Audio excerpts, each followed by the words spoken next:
All right. Well, we were just talking about somebody had written something in one of the comments, and it had to do with the Eric's first record, the solo record, and how he felt about that. So please elaborate. Oh well, the guy was saying something about Stephen Stills on the record. Well, what happened was, I said the other day something about Delaney. The reason he wasn't at All Things Must Pass because he takes over. Well, that's he would take over every situation, even out of a studio. But when you could have taken. Because I was on the whole album, Eric's first record. You could have taken his voice off, and it would have been a Delaney Bramlett record, because it was so Delaney, and the mix was so Delaney. Now you could check with Bill Halverson on this, and I'm sure he'll verify it. But he was the engineer, Bill Halverson. He's a good guy. He worked on one of my records as well, one of my solo records. And he's still around, and he'll verify it. But Eric was unhappy with the mix because it was the mix was sounding like Delaney, a Delaney record mix. And so Eric went down to Criteria. This is where Tom Dowd came into play. Eric took the masters. I remember the freak out. I just remember the whole thing going down. I wasn't a part of the in workings of it all. But I remember the freak out that Eric took the masters, the 24, the 2-inch tapes, and he went to Criteria to have it remixed. And that's when Stephen Stills popped in and played bass on Let It Rain, played bass with a pick. There was some, I think there was some, if I remember correctly, there was some kind of conversation about that Delaney had played bass on that or something to that effect. Well, I don't know about that, and I don't doubt that because Delaney he didn't think anything about taking the bass player off where he could sit down and and he was a terrible bass player. And oh no, that was on your stuff. Well, that was my stuff, but he very well may have been playing on Eric's as well. Some reason or other, on Let It Rain, Eric wasn't happy with it. You'd have to ask him about it. But that's why he took it down. The mix wasn't on. The mix was all like, it was real, it sounded like Delaney and Bonnie and Friends without Bonnie. Well, that's what it would have been because it's Delaney producing it. Yeah. But the mix wasn't right. And so that's when Eric took it down to Criteria. Tom Dowd comes into the picture. And Stephen Stills put bass on Let It Rain. Oh yeah, that was great. That was great. Oh, it's great. No, I'm not saying it was bad. You cannot imagine the song without that. I didn't realize that was Stephen Stills. But see that he took that from Leon's piano part. Well, that was good for him. Yeah. So that's how you do stuff. He's listening. All right, he was listening. Yeah. That's the thing. Right. Well, perhaps this whole thing, we're talking about Let It Rain. Let It Rain was actually one of Eric's songs called She Rides. Yeah. And so that's probably why he got upset, was because suddenly it wasn't his song anymore. Right. Yeah. She rides like a real beginner. And then Delaney wrote a song like a beginner. He would do that. She's a beginner. Christ. Yeah. I could talk about Delaney for years, but I don't want to. Right, but somebody had posed the question about Stephen Stills, so I did not know that myself. That's great. Yeah. Some great and history. If I hadn't said it, nobody'd know it. So when all the thing hit the fan, what happened? I don't know, because everybody was left out. We were finished. We were finished recording. The whole album was done. It was completed, except Let It Rain wasn't right. And so he just hooked it. Eric hooked it. Yeah, I have a feeling he was upset because that was She Rides and it became Let It Rain. Yeah. Which is great. I mean, the song's actually, it's a great song. Yeah. But Eric is running on emotions, and he was right. You know what? His choices all along throughout his career have been right to get where he is, doing what he's doing. You know, his manager He's wasn't the going. captain His of his own manager ship. Robert Stig was not going to let him have a band forever. You know, be a band. You know, No, it's understandable because at the time you had like what is his name, Rod Stewart breaking off from the Faces. Yeah, you had other yeah. people breaking off, and it was easier because when you're dealing with a band, a lot of things go down. They hate each other. They end up fighting, and so that's why it's understandable. As a solo artist, you can explore yourself. You know, Hell yeah. Man, I mean, can you imagine just being locked into playing in a box Okay. and Layla all the time? You know, Layla, and playing it exactly the way it is. You know, I mean, that would just turn out to be such Nightmare. a drudgery, a nightmare. You know, It'd be horrible. I totally see the benefits of being a solo artist. Yeah, mean, you're free to be. Exactly. You know, and you don't have to like come to everybody else and ask if you want this or that. No, how's this with you? And what it'll have it all set up. Just a think band about and orchestra will be ready. Crosby, Stills, Nash and Young blew up. I mean, Yeah, they were yeah, great. yeah. It just wouldn't. I mean, even Paul Simon and Art Garfunkel blew up because two of them just couldn't work it out. When you get more And the than Stones, one, it's just all about money. it's just with that whole G Hall thing, and right and left, it's like one wants to go one way, one wants to go the other, and you're supposed to be going straight down the road, and so when you get two people with the reins in their hands, it'd be like if you were plowing with a mule and you got two guys doing it. Walking behind the mule, you got one guy with one rein and another guy with another rein, and you got a confused mule. He ain't gonna go nowhere, It's true. I mean, honestly, I think that Eric made great choices in his life, and he I wasn't, think everyone he wasn't afraid to change. No, hell no, he wasn't afraid of change.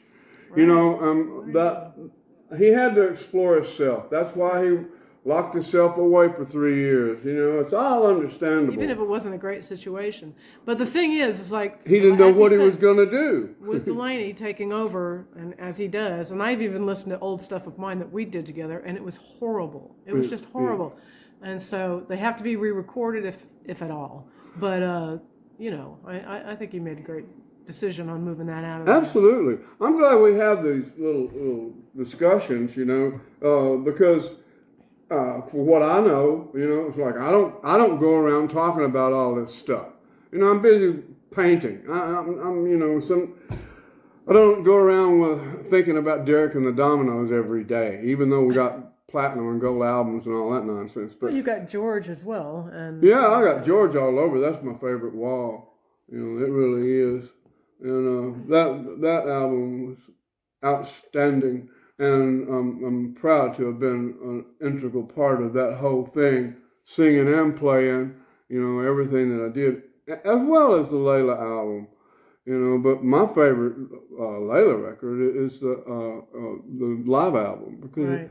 But see, we weren't in a box, man. We were out there, Right. We were out there doing what we do, and everybody was free, That's where Eric belongs, and the Dominoes was the last step into his oneness, Right, and it's been Eric Clapton all along after all of that. Well, that's what he was aiming for, and that's you get what you get what you want. Yeah, you set what your you sights desire.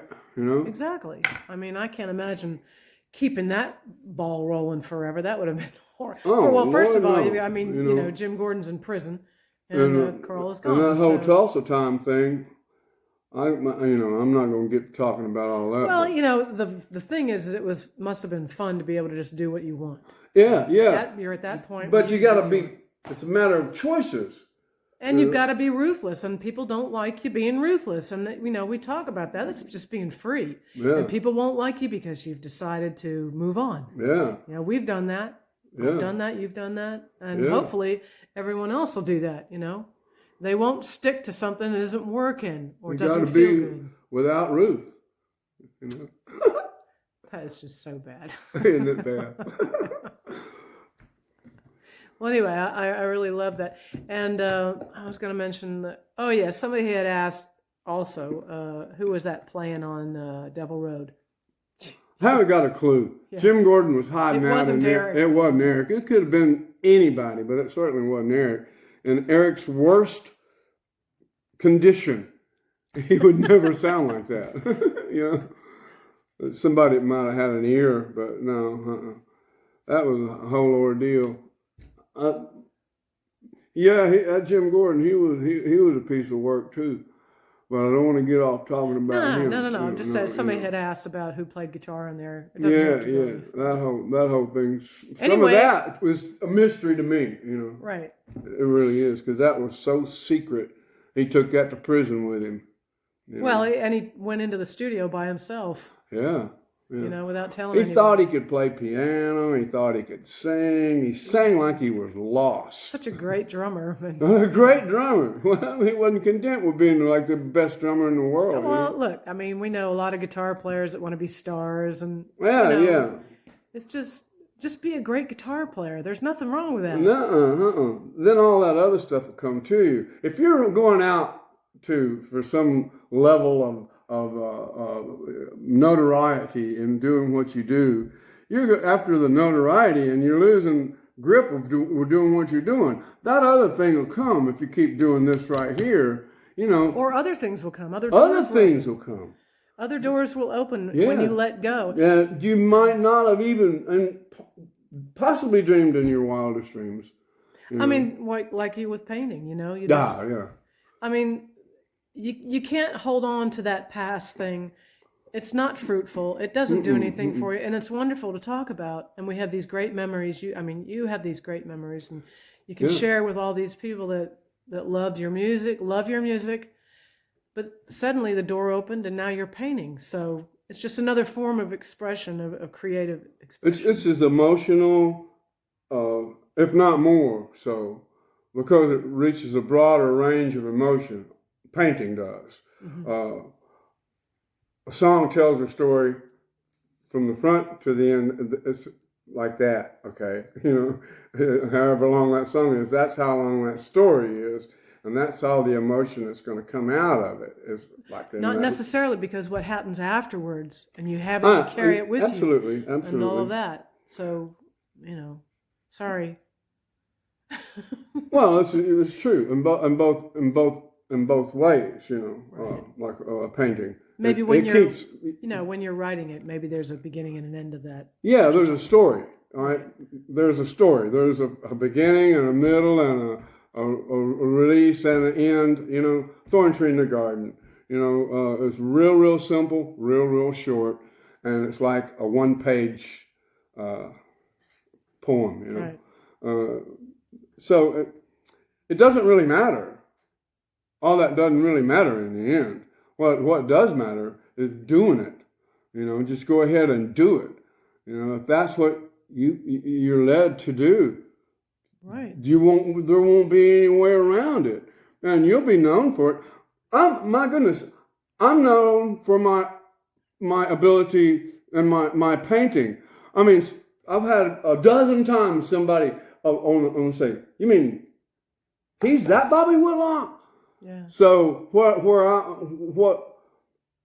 with a painting, if you see it, you either like it or you don't. There ain't no halfways about it, you know. And but mine has this world has grown without the support of a drummer and a bass player and all that. You're solo, honey. You're solo. Yeah, I'm solo. You know, I'm a solo artist, painter. You know? Right. There's no reason to give that up. I mean, there are a lot of artists that have to find other avenues of expression, because here's another thing about being a musician, especially in today's world, that the popularity wanes. You know, it happens. Yeah. It falls away, and new stuff comes along. And so by the time you reach 50, 60, 70, you've got to find something else to do Yeah. if you want to stay sane. But you know what doesn't? A Monet or a Renoir or a Rembrandt or a Whitlock, they will stay the same. Those paintings stay the same and are revered, by the whole of humanity reveres Rembrandt and Monet. Oh man, Renoir. I do. Well, you're as passionate about your painting as you are about music as well. So you can't go wrong. No, I think even more so. I'm more passionate about this because I don't have to go through anybody. I don't have to have, a drummer, a bass player. I don't have to have somebody to hold my paintbrush and get my paint and get my canvas. I don't have to have a team, Right. I'm a one-man, it's a one-man deal, But you still have to have the passion if you think, Oh, absolutely. you're going to have any kind of There's success. no way I could not do what I'm doing. You're not just doing it in your feeble old age. No, Well, get him some crochet needles or something. Yeah, Oh. That won't be happening. Somebody said something about your B3 being buried under my cookbooks, and I was like, cookbooks? This person doesn't know me. No, we don't A cookbook have does not exist in this house. And the Okay. B3's in the garage right behind me. Right. I just So trying we'll to. break that out one of these days and bring it in here. That's what I said. Plug it but up. Anyway, that was crazy. Well, we could keep talking about all kinds of stuff. I if know. wanted. We do. And all it took was Stephen Stills But on bass with a pick. It was you know? that was a great question though, because I It was, did yeah. not know that Stephen Stills played on Let It Rain.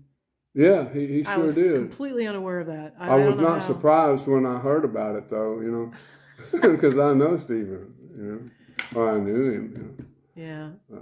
Well, anyway, Happy New Year. Happy New Year! Oh yeah, this is the first one. first day of the year. Of 2000. We had a hell of a night though because those fireworks and our dog, Big Turk back there. Look at him, he's crashed out. Yeah. He cannot take fireworks at all. No, not many dogs can. Hunting dogs. He's a mess. But, he gets. Anyway, all so we shook up. didn't really get any sleep, but Well, we'll get back to something else. I know. Happy maybe New Year. tomorrow or And if something. you guys got any questions, please put them in the Yeah, and we might comments. do a thing about Dickie Betts. Somebody said something about me knowing Dickie Betts and jamming with the Allman Brothers and all that. I think yeah, somebody wanted to. I've got yards of stories about the Allman Brothers and Dickie Betts and Greg and stuff. Because I went to assigned with You were part Capricorn. of you were part of Capricorn. Yeah, I'm part of that Southern rock. That thing. Well, sorry. That's where you came from, honey. The We'll South. do that. We'll do a Dickie Betts Allman Brothers thing here one of these days. And the band, we haven't talked about any of those guys. No. We can do that too. All right. Well, Happy New Year. Yeah, Happy New Year, Happy New everybody. You too, sweetheart. You too, honey. Yeah. Bye.